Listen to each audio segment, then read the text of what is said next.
to sit in the first couple rows.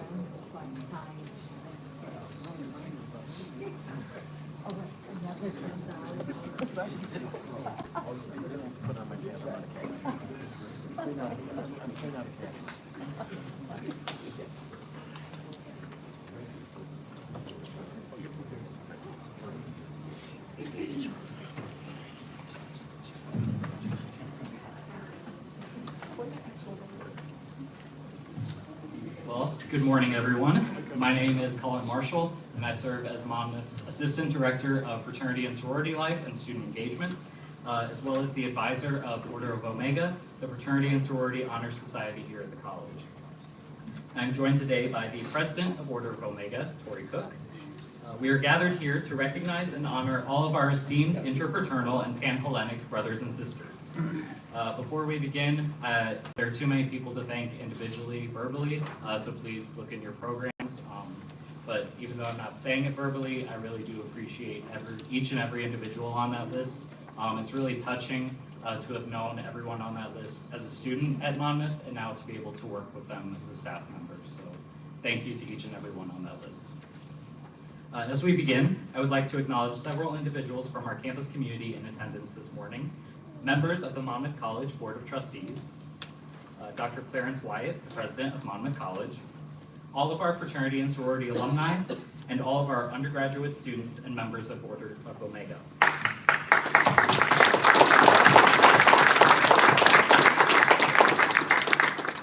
Thank you all for joining us to recognize our incredible inductees and to celebrate as a campus community. Since the founding of Monmouth's first fraternity, Beta Theta Pi, in 1865, students have found their chosen families as members of Greek organizations at our beloved institution. Our chapters were founded upon the basic principles of scholarship, citizenship, leadership, sisterhood and brotherhood, and service unto others. Our current members continue to cherish these values and strive to model themselves after the examples given to us by all those that came before. The Order of Omega Fraternity and Sorority Alumni Hall of Fame was established in 2015 as a means to honor and celebrate the accomplishments of our outstanding alumni.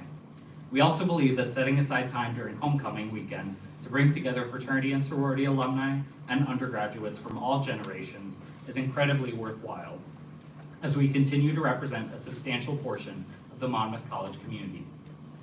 In your program, you will find the purpose of the Hall of Fame, the nomination and selection criteria, and the purpose of Order of Omega. Today, we proudly induct the Iota class into the Fraternity and Sorority Alumni Hall of Fame. Iota, the 9th letter of the Greek alphabet, symbolizes our 9th class of inductees. This year's induction class includes 3 outstanding individuals: Mr. John Corson of Tau Kappa Epsilon,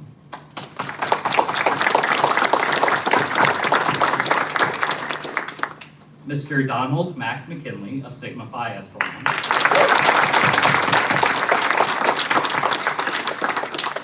and Mrs. Hillary Hawkinson Stott of Kappa Kappa Gamma.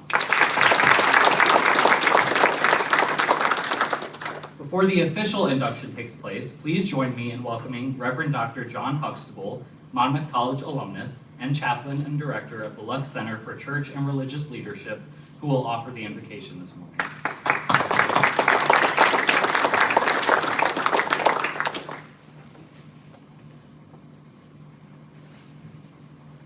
Good morning. Good morning.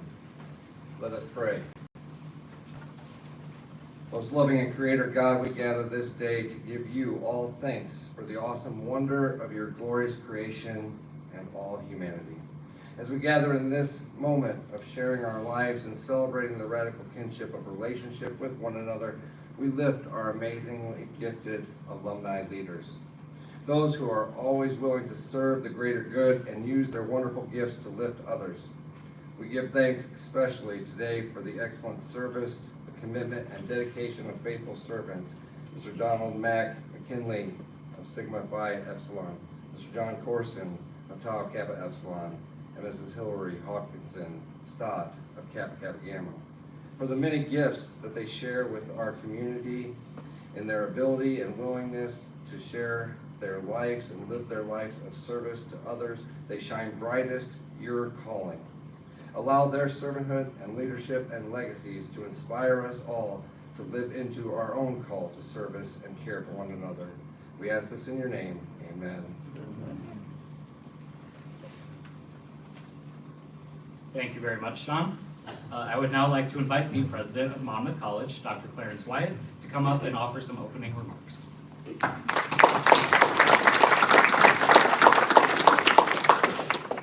Good morning, everybody. I just quickly want to add my congratulations for Mac and John and Hillary. Just so pleased to have you all with us today, and it is you who honor us by your presence today. I want to echo all of the thanks that Cullen offered just a moment ago, and to add just a few more, certainly to thank Cullen. Cullen is a recent graduate. He came back to us in a different role, but now has moved this year into being the point person in terms of working with our fraternal organizations on campus, and he's doing a great job. And especially in all aspects of college life, we're coming back out of COVID still, engaging our students actively on campus, getting them out of their rooms, getting them off of their phones, and coming back out and engaging in life. And certainly our fraternities and sororities are a big part of that, and thank you, Colin, for taking on this work. Always want to thank Karen Ogerzali. She has been a guide, a guardian, a mom, sometimes a warden, for our fraternities and sororities. And just thank you, Karen, so much for all that you do for our students. In a lot of places, Greek life is people view it with some skepticism, and in a lot of places, they're right to do so. In a lot of places, fraternities, sororities, Greek life has strayed from what it's supposed to be, which is to be one of the aspects of college life that helps to nurture individuals, helps support them during the 4 years, be a network for them in the years beyond their college life. A lot of places have lost sight of that. This isn't one of them. Monmouth College does Greek life right. A big part of it is because of the staff people we have dedicated to it. A big part of it, of course, is our students who have the right attitude about it. And a big part of it is the Greek alumni who have set an example and continue to guide those students going through. A long time ago at my alma mater, my previous institution, a trustee once talked about the essential mission of that college being the guided growth of the individual. That is what we are about as well. And there are so many ways in which that happens. This is one of them. This is an important part of it.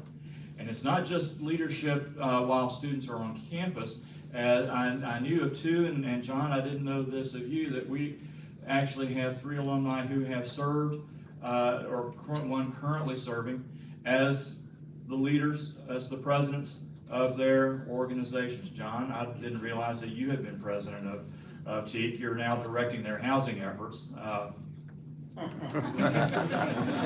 John, another little extra blessing on that. Gail Owen just finished a tumultuous couple of years as president of Kappa Kappa Gamma, and now Brad Narstadt is serving as president, grand president, I believe is the proper term, of Sigma Phi Epsilon. So that's just a sign of the power of Greek life at this institution and how it resonates far beyond. So again, congratulations to all the honorees today, and glad to have everybody here.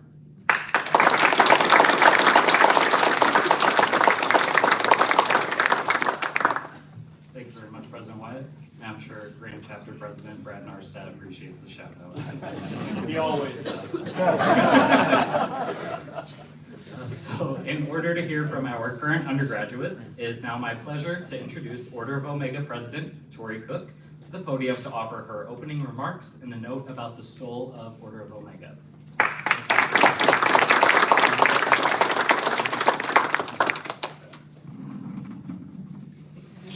Good morning. It's great to see everyone here to celebrate the newest inductees into the Fraternity and Sorority Alumni Hall of Fame, but more importantly, to celebrate how their lives were impacted as a result of their involvement in fraternity and sorority life. My name is Tori Cook, and I serve as the president of Order of Omega and as a proud sister of Alpha Phi Delta. In my opinion, one of the most rewarding aspects of fraternity and sorority life at Monmouth is the opportunity to work with such exceptional individuals from all walks of life.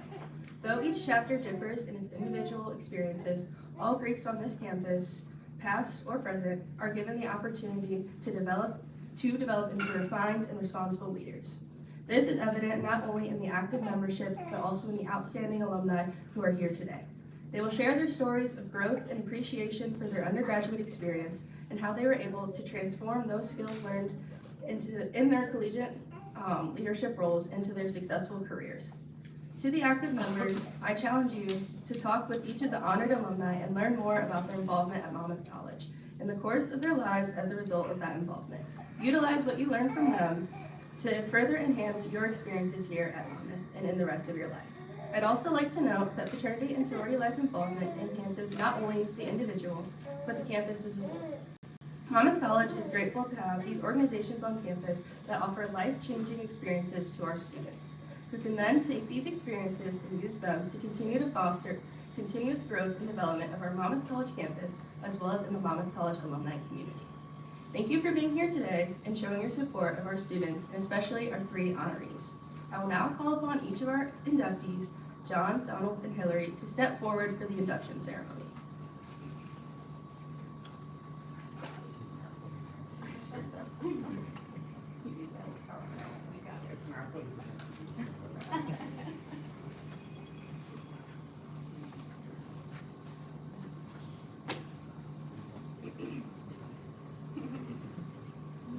You can have a cane, I can't do I have no pride left. I'm a thief, remember?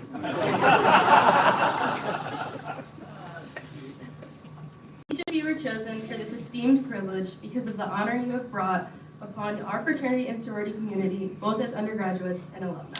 Upon your shoulders rests the stole of Order of Omega, which is worn on formal occasions. Those privileged to wear the stole express their understanding that though our customs vary as symbolized by our individual Greek letters, the overall goals of fraternity life are the common ideals expressed in the final letter of the Greek alphabet, Omega. The Omega is open at the bottom, reminding us that values established during our undergraduate years remain with us beyond that brief period, contributing deeper meaning to associations and commitments formed later in life. Here before you is the Fraternity and Sorority Life Unity Candle. This candle is used during formal programs to indicating the presence and unity of the interfraternal community. For your commitment to the values of your organization, for modeling good stewardship in your private and professional lives, and for representing the very best of what Monmouth College hopes for all of our undergraduates, I ask you now to light a taper from your individual chapter candle represented by your chapter's colors. I got the right end. There's no directions on there.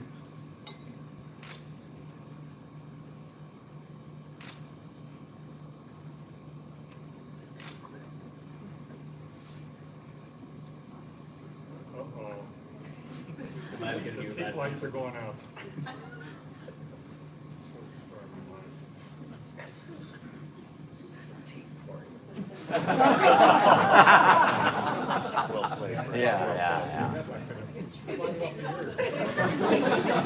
Teach where you select 5. Yeah, right.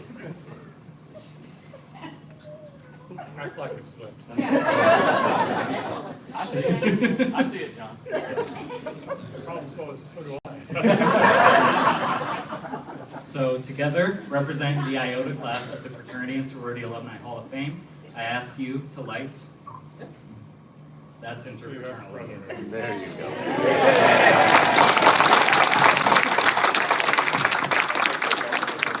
Oh, that hurts. Don't call Indianapolis our headquarters to talk about that. I got the light from SIGA.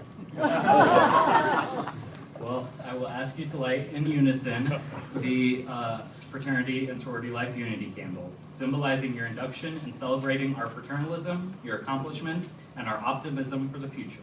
So you go ahead and light the candle in front of you. There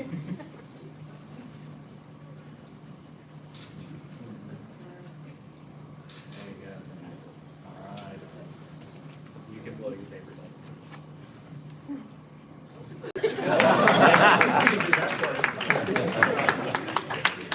known that you are officially inducted into the Fraternity and Sorority Hall of Fame Eternal.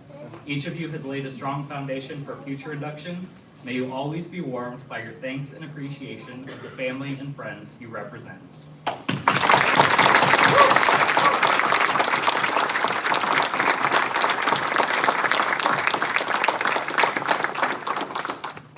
You may now be seated. To introduce our first inductee, Mr. John Corson, please welcome to the podium Reverend Dr. Terry McDowell-Ott, former Monmouth College chaplain and dean of the chapel.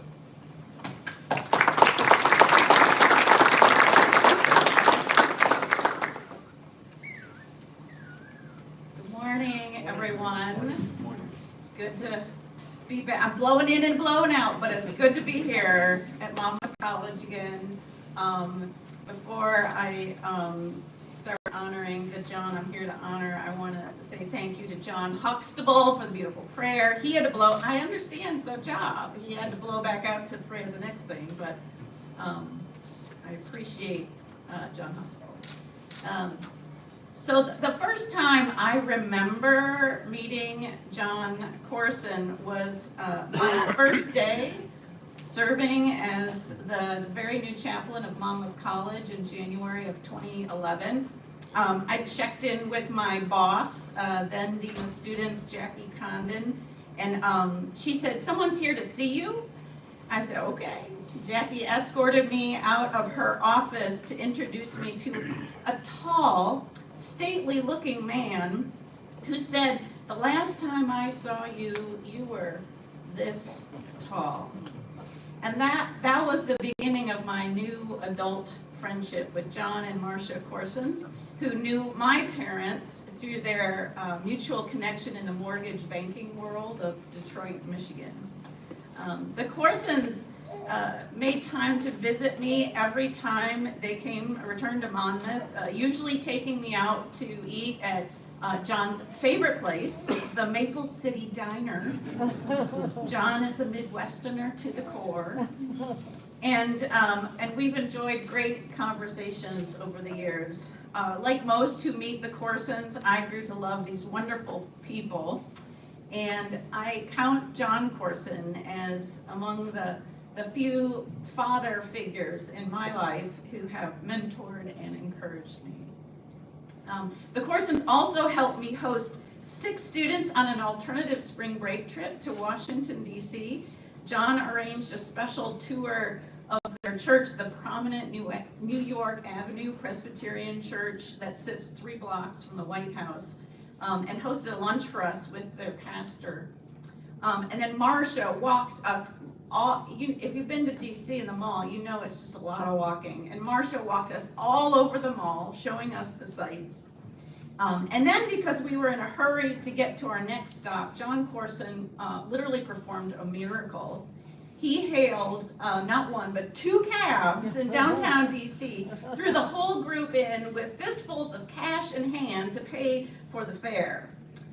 So I just have so many amazing memories of the Corsons and appreciate them so much. And I wanted to fly here from Virginia to participate in this Hall of Fame ceremony because John Corson is the kind of leader that we need more of today.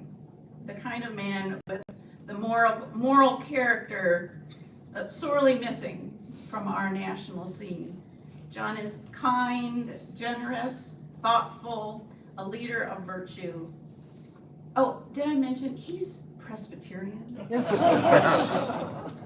The Teaks certainly knew what they were doing when they elected him national president, was probably very grand national president, maybe even international, John, Grand Preakness, there's a lot of titles for this man, in 1981.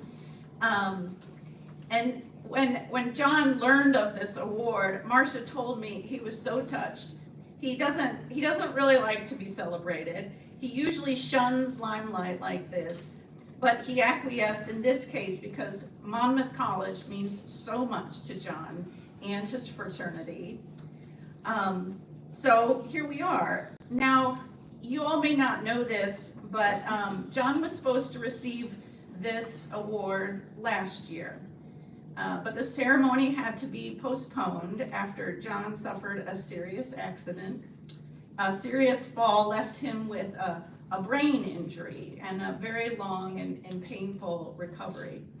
So being here today to celebrate John, his life, his service, his extraordinary gifts, with Marcia, their son Chris, their granddaughter Kayla, is just especially meaningful.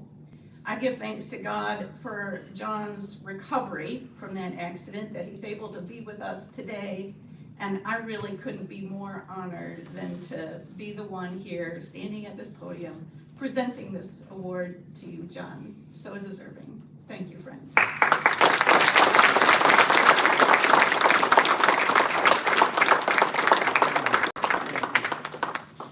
Thank you very much, Reverend Dr. McDowell-Lott.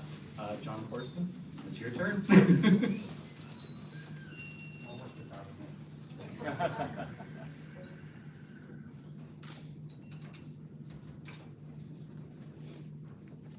I do want to thank the leadership of the Board of Mega for letting me postpone for a year.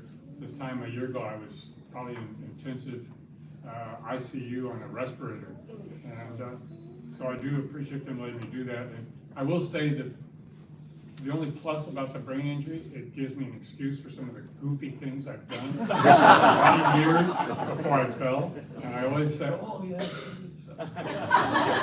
Well, I truly do appreciate this, and Monmouth does mean a lot to us. Marcia knows. I was only here a year. We'll talk about that a little bit in tea. But I do, why Monmouth College? There I was in Denver, Colorado, with a graduating class of 1,000 students, going to a liberal arts school in the Midwest with 800 students. And people are looking at me like, what are you doing? And brain injury. And came back and visited and enrolled in 1960. I graduated in high school in spring of 60. I would ride the train. I'd get on the train at the Union Station in Denver, and I'd get off at the train station either in Galesburg, it was California Zephyr, the Denver Zephyr actually stopped in Monmouth. And I'd get off at the train in the train station. And that was 63 years ago when I first stepped off the train and was going to enroll as a freshman at Monmouth College. I had no idea what line ahead, but I thought I wanted to be a Presbyterian minister. And I've been very active in the Presbyterian church. Now I soon found out, not soon, but I'll go on, as I later learned in my educational life, I loved giving the sermons and preaching, but the care and comfort part was not something that was going to really be a strong suit of mine. That's why I was in the mortgage banking business. Thank you for those extra points, Stacey, to support our industry. So I arrived here, and my parents had sent 2 Foot Lockers ahead of me, and they were sitting on the station platform at the Monmouth train station at that point. And I get up with 2 suitcases, and the station master was there. And I said to him, how can you call a taxi for me?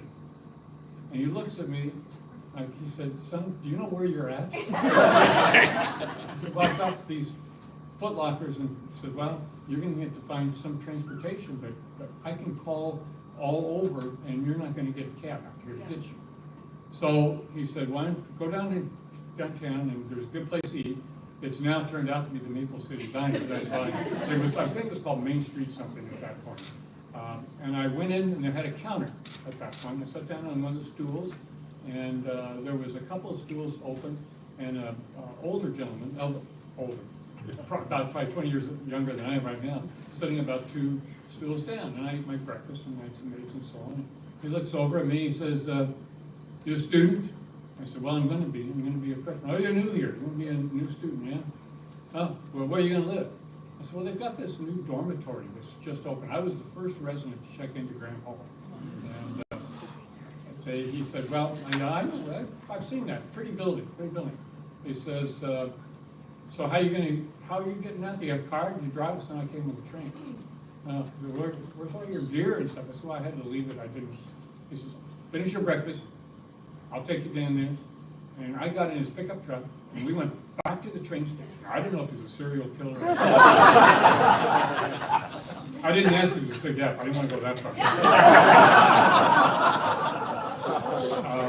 And so, drove me out. He threw those foot lockers in the back of that pickup, and he says, I know where we're going, get in. And he drove me to the front walk down to Grant Hall, unloaded those things, and left me. I never saw the gentleman again, but I knew then that I was back in the Midwest. So in Denver, you would have gotten one of the 2 foot lockers back, and if you were lucky. So that was my first introduction, and I just knew, I felt comfort. I was in the right place. And then about 2 days later, I started hearing about fraternities and sororities, and I'd heard of them, but I didn't. My family never went to college and had no Greek background whatsoever. So, excuse me, I knew that I thought I should be interested in it. So they had a sort of an all-Greek get-together where they talked about the fraternity system and the 4 fraternities that were here. Simon, Sigma, ATO, Theta Chi, and T were here. And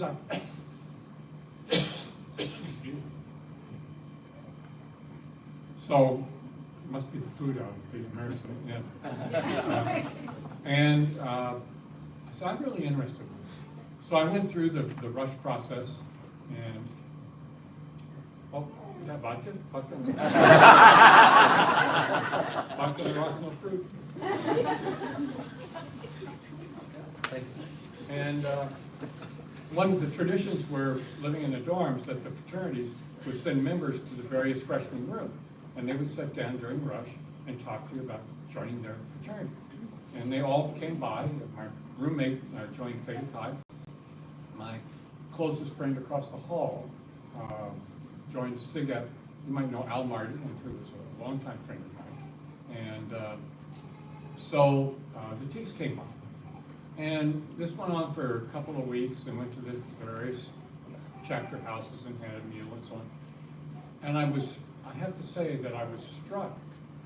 What drew me to Teak was they're the one group that came in and sat down, and they had this black book, and they said, this is our Declaration of Principles, and we want to talk to you about those.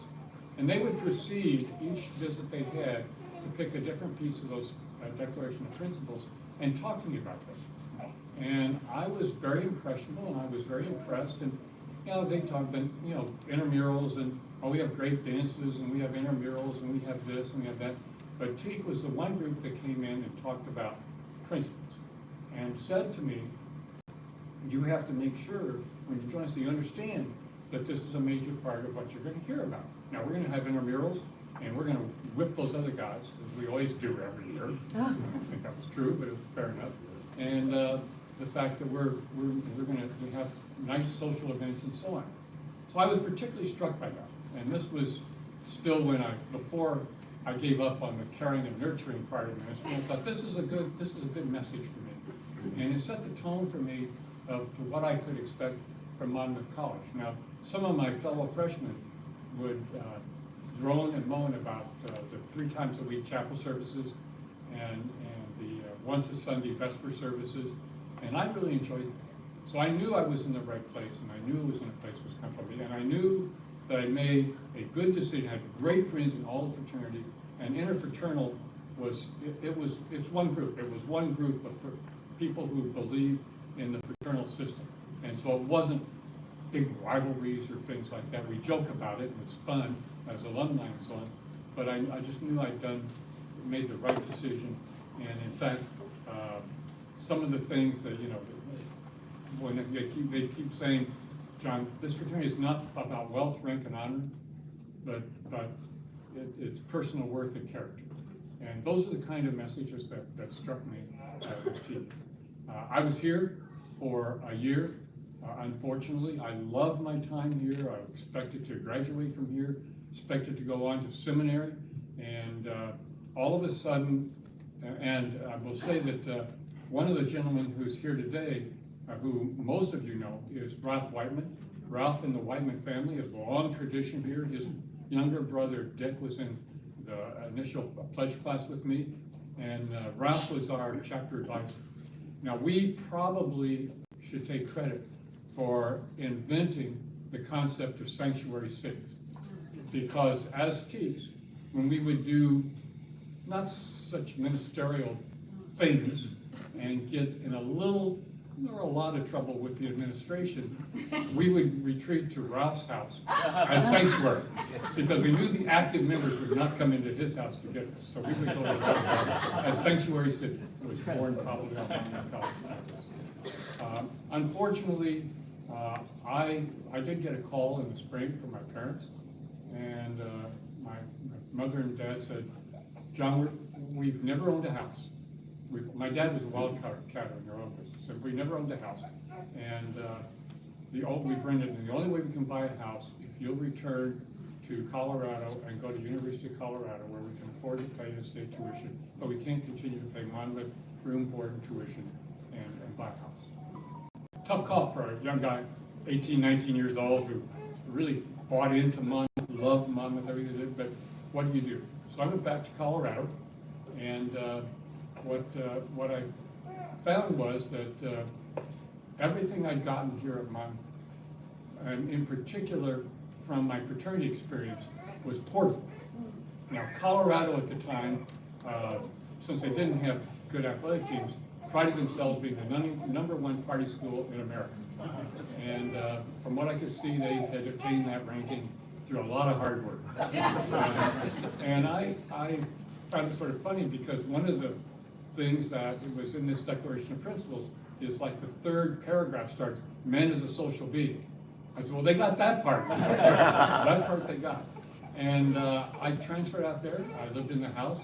I became an officer in my first year, and then ultimately was chapter president of the chapter 2 years later.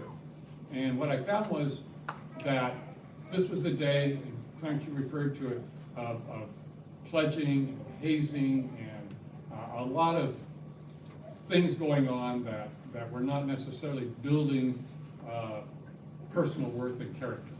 And I saw that vividly in Colorado, and I said, you know, I think I've got a mission here. And not to kind of change the total culture, but I want to bring some of that, what it means to be a team, into the Boulder chapter, because they were just sort of insular. Brad knows some chapters, they forget there's a bigger fraternity out there, and I want to bring that to them. And so I started talking about this Declaration of Principles to them, and I would not immodestly say that they bought into it. They didn't want to give up the other, but they were ready for something else. And particularly on a large campus like Boulder, so they didn't have the intimate relationships that you have here, but that's what they found.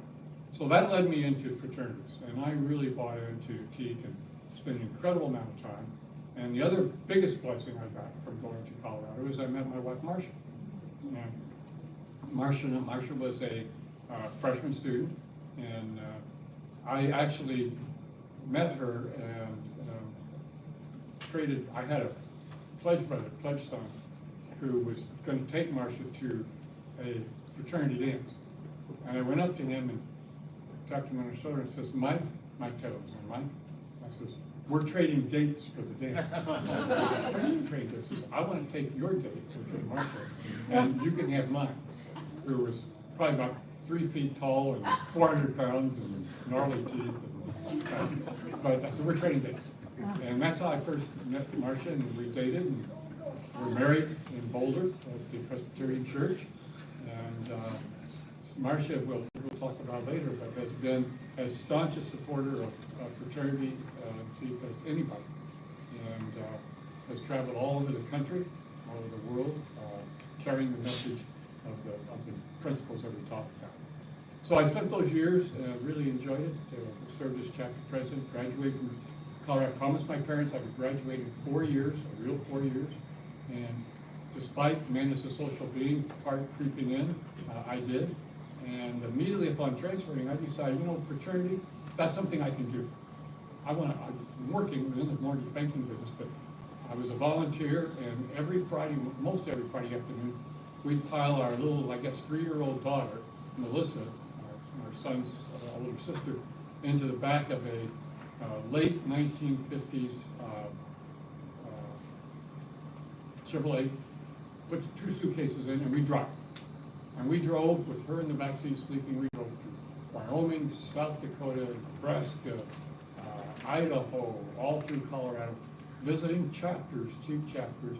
And my job was to try to go in and remind them that there's a greater fraternity out there and there are greater principles. And I admire their trophies and admire their things. Went to a couple of places. San Diego was one where they had parties, and depending on the amount of liquid refreshment with foam on the top, they would ring a bell. And I was the honorary bell ringer. And I looked around and I said, I don't think this is the right thing for me to be doing. But we did that, and this isn't going to come out the way I mean it. But Marcia has probably spent more nights on a couch in fraternity living room than any woman in America. And she traveled with me, and we traveled together, even without our kids. And when our son was born, Marcia said, you got to stay local and not do anything nationally until he's old enough that we can leave the kids. And so we did, and I became very active nationally, served in a lot of different capacities, and had the honor of being elected to the board, and ultimately as, I'll use it, Terry, the Grand Preakness. I gotta tell you something. I get an email from Terry yesterday. She says, you sent me an article about teak and it says something about the Grand Preakness. Now, we do own some thoroughbred horses, but it was Preakness as in horse race, not as much as Preakness. So, and that was really a wonderful time, and we stayed with that. I chaired their foundation, and I'm really bought in. And now I'm a big advocate of going out and talking about fraternity, because Clarence is exactly right. Still out there, and Brad knows better than I do, that it's out there. Yeah, that's those groups, beer drinking, hard charging, athletic intramurals, and they miss the part about leadership, about brotherhood, about personal worth and character. They miss all that. And so that was my message. And maybe I did become a preacher. Maybe I was preaching to the ministry of fraternity. And that has carried with me through this day. I've been active, and now have taken on the role of head of their housing, all the real estate and housing for the fraternity. I have over 200 chapters, one of the largest fraternities in the country. And I'm very pleased to hear about, as a member of the board, I was privileged to be, I did the Whiteman Lecture here one year and was then invited to be on the board of trustees. And I'm pleased to hear in the trustees meeting that once again, Monmouth is taking a leadership step forward in terms of making sure that the fraternities on this campus are able to find adequate housing. And Brad set it up when we yesterday, not so much to live in, but a place where they can congregate as a brotherhood, where they can talk about personal worth and character, where they can have their meetings, where they can do their rituals, they can do the fraternity things that bring that personal worth and character back to them. And congratulations to the board, and Clarence, to your leadership in that initiative. I trust it will go well, and because Monmouth still, even though perhaps not to the number of members as in the past, still has that commitment to the feeling of fraternity, of sorority, and I applaud that, and will continue to do whatever I can to help. And Monmouth, in Colorado, big university and so on, not so much. But here's where you find it. This is where the rubber hits the road. And so I hope others will follow and learn the same lesson I had in life. My son, one of my greatest thrills as when I was national president was to initiate my son into the chapter of Texas Tech. Guns up. And so we have two of us. First generation, he's second generation.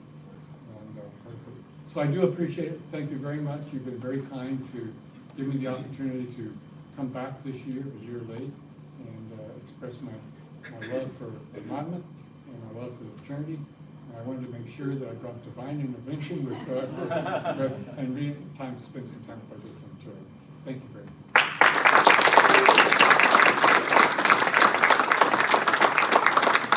Thank you very much, John. To introduce our second inductee, Mr. Donald Mack McKinley, please welcome Mr. Roy Sy, recipient of this year's Young Alumnus Award.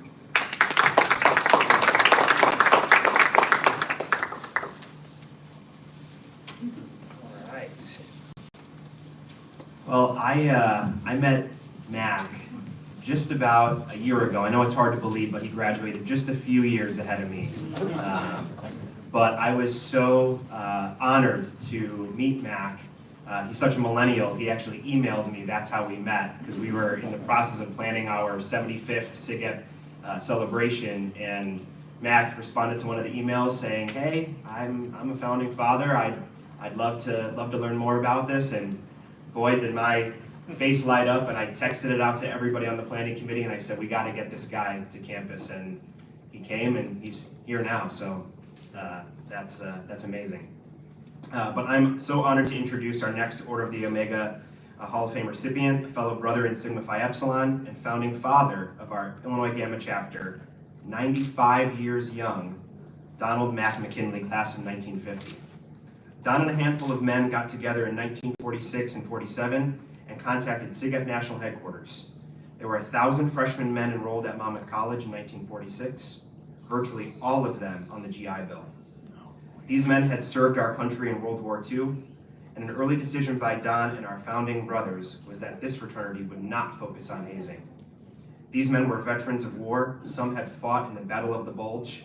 Others had been shot down in the Pacific. Those early discussions led to more communication and planning between SIGEP headquarters and Monmouth's president at the time, Dr. Greer. On Saturday, May 22nd, 1948, the initiation ceremony was held with visiting SIGEP chapter leaders from Iowa, Indiana, and Illinois.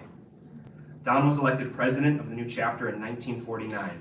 A biology major, Mac, as he was affectionately nicknamed, was also the first house manager of our chapter's first house, located at 714 East Broadway. Don married his SIGEP sweetheart, Joyce Chatton, 2 days after their graduation in 1950. Our older brother makes good decisions quickly, it would seem. Joyce had been selected by members of Illinois Gamma as the chapter's Queen of Hearts in 1949, which was awarded at the chapter's Queen of Hearts Ball.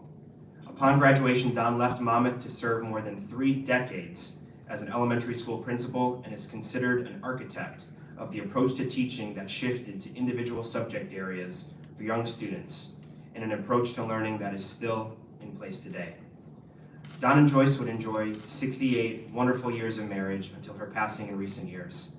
Mac fondly describes his SIGEP sweetheart in this way: she taught me how to live. This is Don's second time on campus this year. We were honored to have Don serve as our keynote speaker for SIGEP's 75th anniversary celebration in May. Don held the audience spellbound with his clear memory of the earliest days of the chapter, passion for Monmouth College, and the value and legacy of Greek organizations on campus. His generation is often called the greatest generation for their loyalty to their country and service during wartime, and that character has definitely showed through. He also exhibited what is unique about Monmouth College and the cardinal principles of Sigma Phi Epsilon: virtue, diligence, and brotherly love. In recent years, SIGEP nationally has pioneered its balanced man approach, moving away from hazing and alcohol consumption as a fraternity. Don McKinley and the founders of Illinois Gamma recognized that need 75 years ago and saw to it that this fraternity would be different. Clearly a person dedicated to leadership development and service learning at a professional, personal, and educational level, Don Mac McKinley epitomizes a member deserving of the Order of Omega Hall of Fame, for his contributions cannot be calculated, but only honored. It is with great respect and admiration that I introduce to you our founding father of Sigma Phi Epsilon, Brother Don McKinley.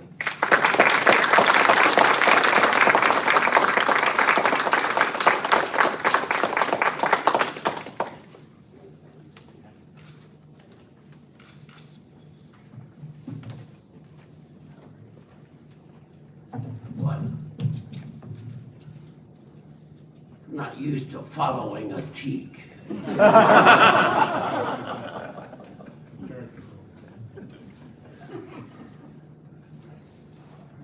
I want to thank the Delta Lambda chapter of the Order of Omega for this wonderful honor.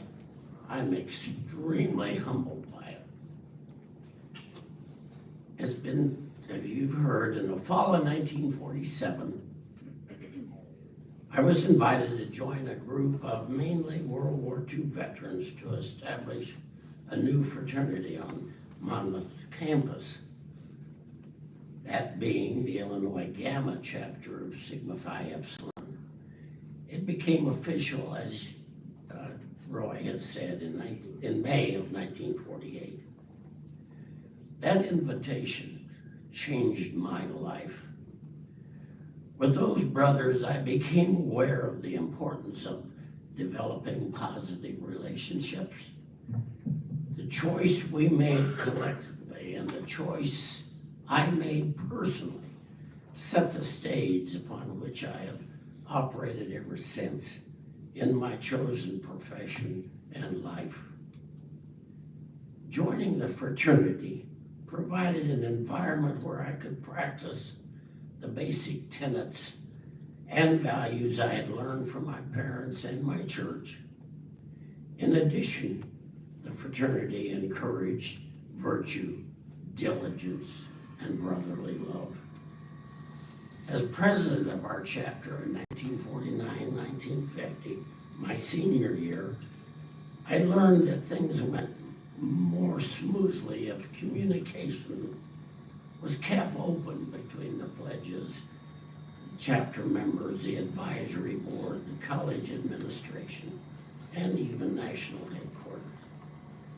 Our fraternity developed a feeling of security and belonging.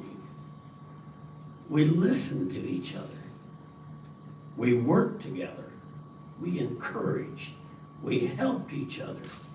We became a close-knit group, striving to do better and be better. Our members were urged to become members of the various fields of academics and intramural activities and strive to make Monmouth College proud of us. My leadership skills advanced during my time with the fraternity, and I feel helped to facilitate my involvement in other campus activities such as class treasurer and, among other things, the member of the sometimes mysterious Octopus Club. After Monmouth, I went on to prepare for the world in public education by obtaining a master's and eventually an advanced degree in education administration. I became an elementary principal at the age of 26, and in due course led to the development of an innovative 750 pupil elementary school where we individualized the learning of each student even before the computer came around. My fraternity leadership experiences continued to evolve and served me so well through my professional career. Over the past 20 years, I've created a 1930s agriculture museum, visited by thousands. My purpose was to preserve agriculture equipment and farming practices of that decade, as well as educate visitors about the astounding evolution of farming in the last century. It's an amazing evolution. I write articles for farm-related magazines and have spoken at national farm collector gatherings. My experiences in Monmouth College SIGAP fraternity guide me to this day. I still learn about and with young people. I volunteer at our Quincy University's library, and I enjoy studying about our world in general, from people to spirituality to the protozoa and fungi under our feet. I am so proud of the 1,200 graduates of Illinois Gamma. We have influenced the world around us in so many ways. And I wish the current Monmouth College undergraduates in our chapter the very best. The world is waiting for your contributions. I want to again thank Monmouth College for allowing us to bring Illinois Gamma chapter onto the campus here. I feel we've represented the college well in the last 75 years. Again, I want to thank Delta Lambda chapter for this very special honor. Thank you. But before I leave, if you had told us 75 years ago that a SIGEP member from Monmouth would be elected the grand president of a national organization, our own Brad Norstead, 89, will now oversee 200 plus chapters, SIGEP chapters in universities and colleges across the nation. We could never have imagined that, nor could we have imagined one of our own being selected district governor of the 23rd district. 85 graduate and Monmouth College professor Tom Sargent has done just that. He will act now as the advisor of 5 SIGEP chapters in Indiana and Illinois. I would ask those two brothers to please stand. Let's recognize you.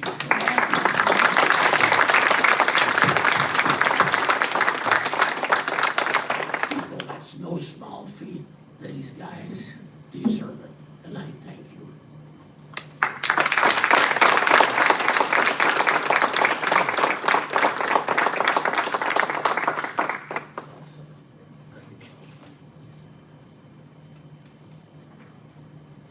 Thank you very much, Mac. To introduce our final inductee, Mrs. Hillary Hawkinson Stott, please welcome Ms. Gina Alcorn, Monmouth's very own Assistant VP for Development and Legacy Giving. Good morning. It makes my heart very happy to see so many people here today representing our Greek life community.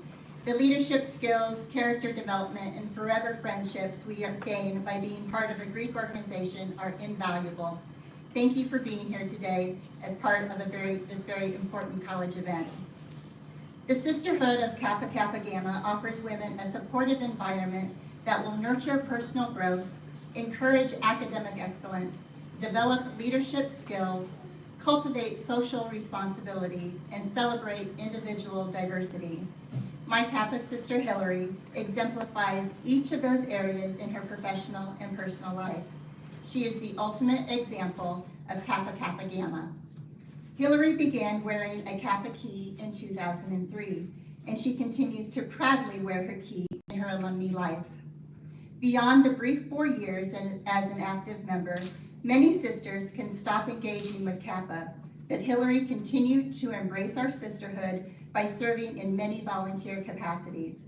Her Kappa resume is long and impressive, but a few highlights include chapter consultant for Eta Kappa chapter at Knox College, Epsilon District Risk Management Specialist, National Convention Election Committee member, Chicago Western Suburbs Alumni Association President, and Hillary is currently the Risk Management Content Director. There are many volunteer opportunities where an alumni member can serve. Because Hillary has chosen to focus her volunteer time in risk management, that told me a great deal about her character. It got to the heart of what she values most in our fraternity, which is the well-being and safety of each member, as well as the safeguarding of the fraternity from chapter liability issues.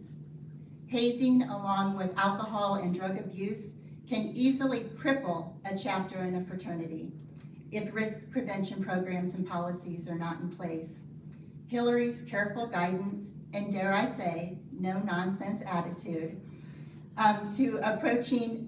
no-nonsense approach to implementing and following those policies is to be applauded. Not many people raise their hand to do that work. I personally want to thank you, Hillary, for keeping Kappa Kappa Gamma and our collegiate members safe. Life is a balancing act, and Hillary is demonstrating ability to balance family, work, and Kappa with grace and a smile. Her family is her top priority, but I know that the students she teaches are like family to her also. She wants each one to succeed and have a love of for learning. She makes the classroom work fun, and she enjoys school field trips and learning lessons outside the classroom. Hillary's career as a science teacher at Leland High School demonstrates her commitment to our greatest Kappa values, education and developing leadership skills. I am proud to call Hillary a friend and a Kappa sister. I'm beyond thrilled that she is being honored today with induction into the Order of Omega Fraternity and Sorority Life Greek Hall of Fame. Congratulations, Hillary.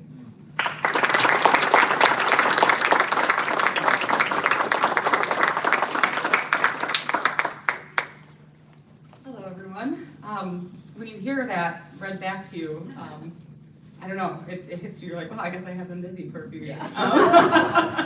But yeah, so I appreciate you all being here. I know that some of you are probably here against your will. You're just told you have to be here because someone from your group is being inducted, and I appreciate that. I know what it was like homecoming Saturday, which is why I'm good at risk management. Anyway, so thank you, no matter your motivation, for taking time to celebrate with us today. I did practice this, but I suddenly feel like I haven't. I want to thank the college, and I want to thank the Order of Omega for this incredible honor. And of course, thank you, Gina, for introducing me. You captured what I value perfectly. Thank you. I'm humbled to be included with John and Mac and all the previous inductees. I found out about this honor actually when I was in the hospital, the day after I had that baby over there. So I saw the email and I was like, I got bigger things right now, I'm gonna respond later. And poor Cullen called me a couple days later and I was like, I'm 3 days postpartum, but I'll be there. So it's been a banner year, is what I wanna say. It's been a good one. So people will often ask, what do you do for Kappa? Or even why are you still involved? You graduated, right? A lot of people don't realize that it is truly for life. And especially now that I have kids, that's usually when people leave or take a break. And it's always from someone who doesn't understand Greek life. So it's a loaded question, right? There's so much that you can say. There's so many reasons that you stay involved. And so when I saw the prompt of how has Greek life impacted you, I was like sweating. I was like, that's a lot. And then I realized I'm speaking to the people who are in Greek life and I don't have to do the background, right? That's the best part. You're the very people who know what Greek life is about. You have a reason for joining, you have a reason for staying. You get what it means to be recruited, to be initiated, and to be included in the place that you belong. So I can skip all the whys, right? You're in the foundational years of your Greek experience and you get why you're there. But what you don't get yet is these 4 years, they're the foundation and they are important and they are fun and that's all important. But they pale in comparison to the value you have access to in your alumni years. And that's if you choose to take it. And I really encourage all of the active members to do so. I hope you leave here today after hearing the three of us speak with a sense of excitement and opportunity for what can come for you as an alumni member if you decide to stay involved. So let's quickly go back to that prompt. I know we have other things on the schedule today. Speaking about the impact that Greek life has had on you. And this was tough because nearly everything I do is because of Greek life and my time in Kappa Kappa Gamma when I boil it down. I worked for Kappa right out of college. I was a chapter consultant to the new Knox chapter at the time. And because of that experience, I decided to become a teacher. I majored in biology here at Monmouth and not education, but I went back and now I teach high school science. I'm in my 13th year. And why did I choose that path? It's because of the relationships I had with the chapter women at Beta Kappa chapter. And I still cherish those today and we've stayed connected.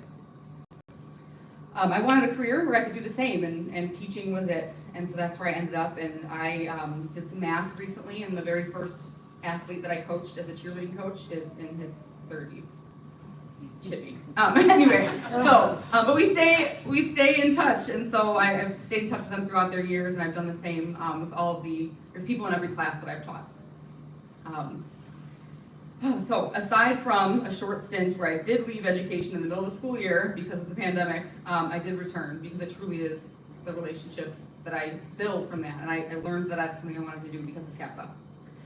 Currently, I'm the risk prevention director for Kappa Kappa Gamma. So if you're a Kappa active here today, if you've ever been told that your event can't happen because it's missing something, that's my team, not me. It was me for a while until 2018 when I decided to lead the team. But if you have questions, it will help you. And let me tell you, I mentioned the fun part being important. It is. and we want you to have your events and your parties. We just want you to do it safe. Okay? Our goal is never to cancel that party. We want it to happen. Anyway, so safety, I swear that's it. So I've been part of that risk team since 2014, and in busy times, I can spend 10 to 15 hours of my personal time doing that job outside of my full-time job. And it's unpaid, right? Obviously, it's volunteer, but why do I do it? Well, the same thing. It's those relationships I have with the chapter women that I work with, and more so the team that I lead now. I don't get as much chapter impact as I did, but the team of women that support the chapters have become some of my closest friends, and none of them live in Illinois. They're all over the country. Because of that experience in Kappa, I connect with people from different eras, different backgrounds, different life roles, and that truly is the secret to our strength as a team, is having all those different viewpoints, and I truly value that. My friend group, to get a little less formal, there's a lot of Monmouth graduates and a few high school friends, and my sister, that's my core group of friends. They're all involved in Greek or something that sort of is a fraternal group, and the bonds that we have carry over to that, right? Because they're fostered in a Greek organization or a fraternal organization. It allows you to be a better friend and person to those around you. And finally, here we go. The most important relationship that Greek life in Monmouth College gave me is my life, my love, and my husband, Jake. A very funny story, we both only applied to 2 schools, Monmouth College and the Colorado School of Mines. Not mines, like the things underground, mines. Just to clarify that, everyone hears mines. No. So the things underground, those are the 2 places that we applied. And we both ended up here. And I often think about serendipity, and if one had chosen Colorado, would fate have led others to do the same? I don't know, but as Gina said, I'm pretty no nonsense. And no, it just worked out for us. We both ended up here at Monmouth College. We both joined Greek life, and we were in the right place at the right time. And those 2 things allowed me to meet the love of my life. And we've built a life to be proud of together. He is the one that allows me to do this Kappa job because it does take a lot of time. He supported me when I devote time to travel for Kappa, when I'm on a Zoom meeting while nursing a baby, when I travel internationally with my high school students, when I take fun trips to unwind with my siblings, with my friends, and when I pick up a new hobby. Some of them stay and some of them go, but he supports them. And he's continued to do so even as we've had those 2 children, which made it infinitely more difficult. I didn't understand this when someone was a parent beforehand and said it, but it doesn't make any sense until you're doing it. And you're like, holy wow. Yeah, anyway. So Jake has been there for that, and I appreciate it. So if I could do it all over again, I would still make that bet about a fleur-de-lis on the front lawn of SIGA. So if I leave you with one thing here, relationships and people are what matter. And you are fortunate to be involved in something that makes those easy and available for you, should you choose to take advantage, and I encourage you to. The friends and the connections you build here now as a college student are just the very beginning. Thank you.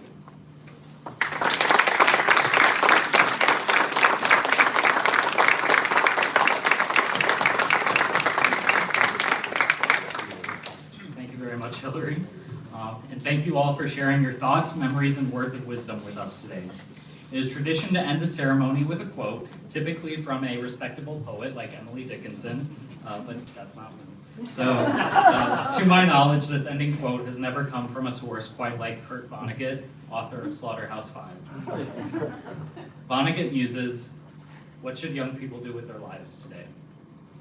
Many things, obviously, but the most daring thing is to create stable communities in which the terrible disease of loneliness can be cured. Today's undergraduates currently face what has been described by the U.S. Surgeon General as an epidemic of loneliness and isolation. On behalf of myself and the undergraduates, I want to thank each of our inductees for being daring as young people in creating stable communities where young men and women have been able to find brotherhood and sisterhood on our campus in order to combat the terrible, ever-present disease of loneliness. So for that, let us offer our inductees one final round of applause.